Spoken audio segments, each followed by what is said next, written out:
Bismillahirrahmanirrahim. Assalamualaikum warahmatullahi wabarakatuh. Baik, anak-anak, kita lanjutkan materi algoritma dan pemrograman bagian pertama ya. Oke, kita lanjutkan. Sekarang kita akan bahas mengenai parameter. Nah, secara sederhana, parameter dapat diartikan sebagai variabel untuk menyimpan nilai pada suatu subprogram. Fungsi atau prosedur contohnya adalah jadi Bapak ulang, secara sederhana parameter dapat diartikan sebagai variabel. Nah, parameter dapat diartikan sebagai variabel. Untuk menyimpan apa? Untuk menyimpan nilai pada suatu subprogram, fungsi atau prosedur ya. Contohnya adalah pada kasus mencari nilai terbesar di antara 3 variabel. Sebelum program dapat dijalankan, kita harus memberi nilai pada ketiga variabel tersebut. Sehingga subprogram dapat mengecek nilai terbesar dan dari ketiga variabel yang diberikan. Ketiga variabel tersebut disebut dengan parameter. Sementara titik saat kita memanggil subprogram tersebut disebut pemanggil. Oke ya. Nah, parameter juga memiliki tipe seperti variabel. Dalam bahasa C, parameter diapit oleh tanda kurung ya, kurung buka dan kurung tutup, dan dipisah dengan koma untuk memisahkan antar variabel. Nah, contohnya seperti ini. Ini adalah parameter ya. Nah, dipisahkan oleh koma. Dalam contoh subprogram tersebut terdapat 2 parameter. Parameter yang melekat pada fungsi prosedur disebut dengan parameter formal. Oke. Parameter yang melekat pada saat pemanggilan disebut dengan parameter aktual, ya. Ada beberapa aturan yang harus diperhatikan terkait parameter pada subprogram, fungsi atau prosedur sebagai berikut. Pertama, parameter aktual harus memiliki tipe yang sama dengan parameter formal, seperti integer, float, atau string. Yang kedua, parameter aktual harus memiliki jumlah yang sama dengan jumlah parameter formal. Yang ketiga, parameter aktual harus memiliki tipe input atau output yang sama dengan parameter formal. Nah, adapun 3 tipe input output pada parameter diantaranya adalah parameter input, parameter output, dan parameter input dan output. Atau input atau input dan output ya, atau output. Nah, parameter input yang pertama, parameter input merupakan variabel yang digunakan dari pemanggil, ya. Dalam hal ini, nilai parameter input harus sudah diisi sebelum dilakukan pemanggilan. Selain itu, perubahan yang dilakukan pada parameter dalam subprogram hanya akan merubah nilai parameter pada bagian subprogram saja dan tidak akan mengubah nilai untuk pemanggil. Nah, perhatikan contoh berikut ini. Void tambah 1 integer i ya. Ini adalah parameter. I sama dengan i plus 1 ya. Print i. Oke. Pada contoh ini, prosedur tambah 1 memiliki satu parameter input yaitu i. Nah, ini yaitu i parameter 1 ya. Satu parameter. Jika kita tambahkan, jika kita ganti i dengan angka 1, i 1 ditambah 1 sama dengan 2, maka print hasilnya adalah 2. Itu ya. Oke. Kode pemanggilan prosedur tambah 1 pada program utamanya seperti ini. Integer i sama dengan 3, masukkan masukkan nilai 3 kepada i ya, tambah 1 tambah 1, ini pemanggilan prosedur I yang ini ya. Kemudian cetak I kembali ke 0. Oke, itu ya. Tuh cara bacanya. Jadi prosedur tambah 1 akan mencetak nilai 4 seperti penjelasan yang tadi. Yang ini. Dia akan mencetak nilai 4. Ini main utamanya ya. Oke. Dari penjelasan tersebut dapat disimpulkan bahwa perubahan nilai parameter aktual pada suatu subprogram hanya akan berubah pada bagian subprogram dan tidak akan mengubah nilai pada pemanggil program utama. Inilah yang dimaksud parameter input. Sekarang parameter output. Jika parameter input, nah ini perhatikan nih, digunakan untuk menampung nilai dari pemanggil, maka parameter output digunakan untuk memberikan nilai ke pemanggil. Nah, menampung nilai dari pemanggil, maka parameter output digunakan untuk memberikan nilai ke pemanggil. Bisa dipahami ya? Nah, oke. Nah, parameter output kita tidak perlu mengisi nilai parameter karena nilai tersebut akan otomatis didapatkan pada saat proses pemanggilan subprogram. Selain itu, perubahan yang dilakukan pada parameter dalam subprogram juga akan merubah nilai parameter pada pemanggil. Nah, ini contohnya. Prosedur hitung luas persegi panjang ya. Nah, prosedur akan menerima nilai dari 3 parameter yaitu panjang, lebar, dan luas. Kemudian prosedur akan menghitung luas persegi panjang berdasarkan nilai parameter panjang dan lebar yang diberikan. Hitung luas persegi panjang. Integer tipe datanya panjang. Integer ini tipe datanya integer ya. Panjang ini tipe datanya integer, kemudian parameter lebar tipe datanya integer. Nah, ini kali luas ya. Nah, luas kali luas sama dengan panjang kali lebar, hasilnya ini. Nah, ini mainnya di prosedur utamanya integer, panjang, lebar, luas. Harus dideskripsikan dulu ya ini. Kemudian panjangnya kita masukkan nilai 23, lebarnya 13. Hitung persegi panjang, luas persegi panjang, panjang, lebar, dan luas. Nah, ini ya. Print luas. Kembali ke 0. Nah, di sini parameter bintang titik luas adalah parameter output yang ditandai dengan tanda bintang atau kali ya. Prosedur tersebut dibuat untuk menghitung luas persegi panjang dengan mengalihkan panjang kali lebar. Nah, ini panjang kali lebar ya.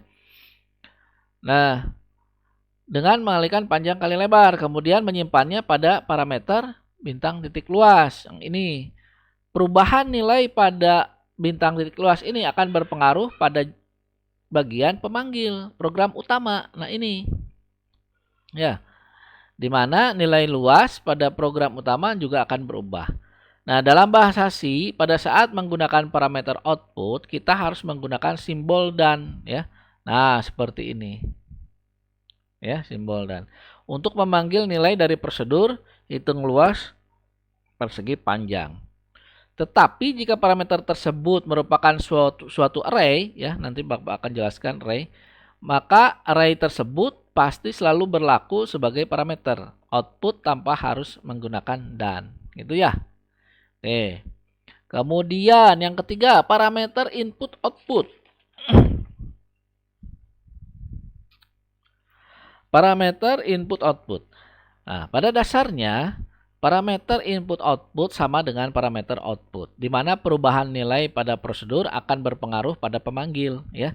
Namun perbedaannya pada parameter output kita tidak harus mengisi nilai parameter tersebut, tetapi pada parameter input atau output kita akan mengisi nilai terlebih dahulu kemudian memberikannya pada prosedur. Nah, contohnya seperti ini. Void tambah 1. Ini dalam bahasa C selalu menggunakan void dalam pemanggilan prosedur ya. Integer bintang titik I. Bintang titik I sama dengan bintang I ditambah 1. Print. N. Bintang titik I ya. Oke.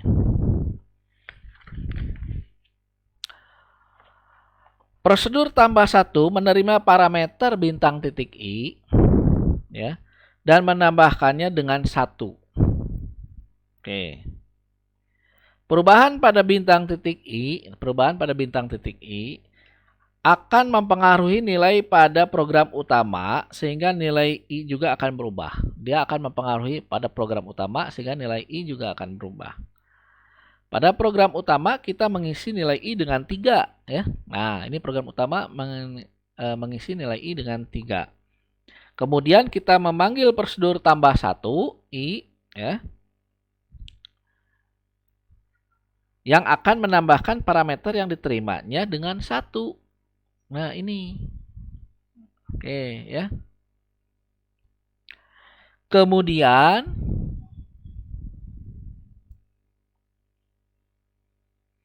pada prosedur nilai bintang titik ini berubah menjadi 4. Nah, gitu ya. Jadi 3 tambah 1 sama dengan 4 gitu. Nah, perubahan ini juga berdampak pada program utama di mana nilai I juga akan berubah menjadi 4 ya. Ini prosedur tambah satunya, ini main programnya. Oke. Sekilas sintak parameter output dan input-output sangat mirip. Perbedaannya adalah pada parameter output kita tidak mengisi nilai saat pemanggilan. Sedangkan pada parameter input atau output kita mengisi nilai terlebih dahulu. Ya. Selain itu, jika ada perubahan pada prosedur yang dipanggil, maka perubahan tersebut akan berpengaruh pada nilai di pemanggil. Oke ya. Itu parameter input, output, dan parameter input-output. Oke, terakhir prosedur ya. Nah, dalam konteks pemrograman, prosedur dapat diartikan sebagai subprogram yang digunakan untuk menyelesaikan masalah atau tugas tertentu. Prosedur ataupun fungsi yang akan digunakan pada program utama harus dijelaskan terlebih dahulu. Nah, ini prosedur ini harus dijelaskan terlebih dahulu ya. Seperti konstanta dan variabelnya. Pada bagian, tentu saja pada bagian deklarasi ya. Namun pada bahasa C, tempat pendeklarasian variabel dan prosedur sedikit berbeda. Pertama, bagian judul atau prosedur atau nama prosedur ya berisi judul secara singkat dan mewakili prosedur secara keseluruhan. Selain itu, sertakan parameter jika ada yang akan digunakan pada bagian header. Nah, ini adalah nama prosedur. Ini tipe parameter 1, parameter 2. Oke ya. Yang kedua, tadi yang pertama bagian judul atau nama prosedur. Ini adalah nama prosedur. Yang kedua bagian deklarasi. Nah, ini bagian deklarasi ya. Berisi nama-nama yang akan digunakan baik itu konstansa maupun variabel pada prosedur ini. Nah, ini deklarasi. Kemudian yang ketiga bagian utama adalah algoritma. Aktivitas utama yang berisi instruksi-instruksi yang dilakukan. Nah, contoh prosedur dalam bahasa C seperti ini. Void nama prosedur, tipe parameter, tipe bintang parameter 2. Ini bagian header, kemudian deklarasi, kemudian algoritma. Strukturnya seperti itu. Pada bahasa C, prosedur diawali oleh void. Nah, ini ya, oleh void. Nama prosedur merupakan nama judul prosedur. Ini nama prosedur merupakan nama judul prosedur. Tipe merupakan tipe variabel. Ini ya. Contohnya integer, float ya, atau string ya. Nah, itu. Parameter 1 merupakan nama parameter. Nah, ini ya, ini parameter 1 ini merupakan nama parameter, ini parameter 2 adalah nama parameter 2. Oke, itu ya. Penjelasan dari prosedur yang ini. Pada bagian deklarasi digunakan untuk mendeklarasikan nama konstansa maupun variabel yang akan digunakan. Bagian algoritma digunakan sebagai inti prosedur yang berisi aktivitas untuk menyelesaikan tugas spesifik yang diselesaikan.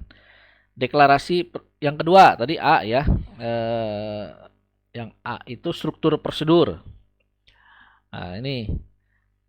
Kemudian yang kedua B itu deklarasi prosedur. Nah, pada bahasa C, tempat untuk mendeklarasikan variabel dan prosedur sedikit berbeda ya. Berikut merupakan contoh mendeklarasikan prosedur pada program utama pada bahasa C. Nah, ini contohnya. Ini adalah contoh dari deklarasi prosedur ya.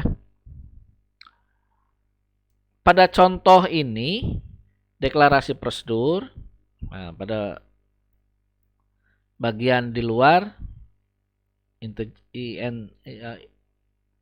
program utama ya. Nah, seperti ini program utamanya.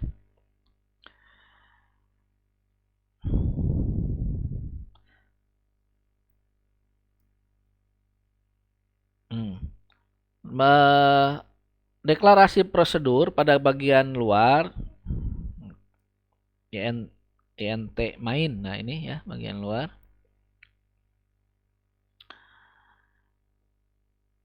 Untuk menyimpan konstansa disimpan dalam int main. Ada dua jenis dalam penulisan variabel, yaitu variabel global dan variabel lokal ya. Variabel global merupakan variabel yang ditulis di luar blok int main. Nah, ini adalah variabel luar yang ditulis di luar int main ya. Nah, ini yang global. Kemudian sementara variabel lokal merupakan variabel yang dilokasikan di dalam program utama ya atau int main. Nah, ini adalah variabel lokal ya. Nah, dan hanya dapat digunakan oleh bagian ini saja ya. Oke, untuk memanggil suatu prosedur kita hanya perlu memanggil nama prosedur saja. Diikuti dengan parameternya. Cara memanggil prosedur dari contoh sebelumnya adalah sebagai berikut. Nah, ini ya prosedur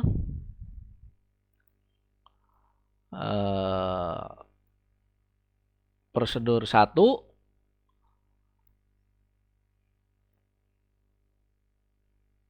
kemudian int parameter 1 int parameter 2. Jadi untuk memanggilnya seperti itu ya. Untuk memanggil prosedur caranya begini ya. Ini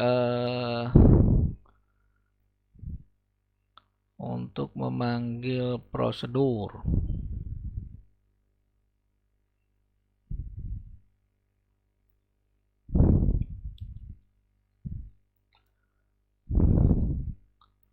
Nah, kita lihat contoh dalam pemanggilan prosedur.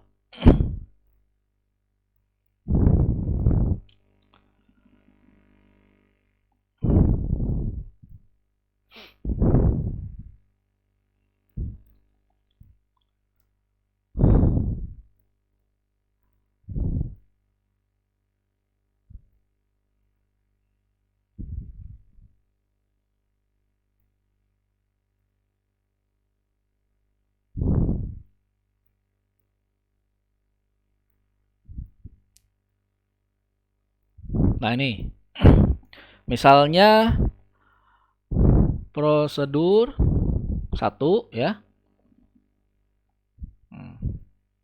Kemudian panggil parameternya. Parameter 1, kemudian parameter 2 ya. Oke.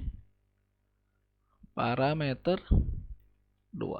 Nah, jadi di dalam biar tidak bingung, Bapak hapus dulu.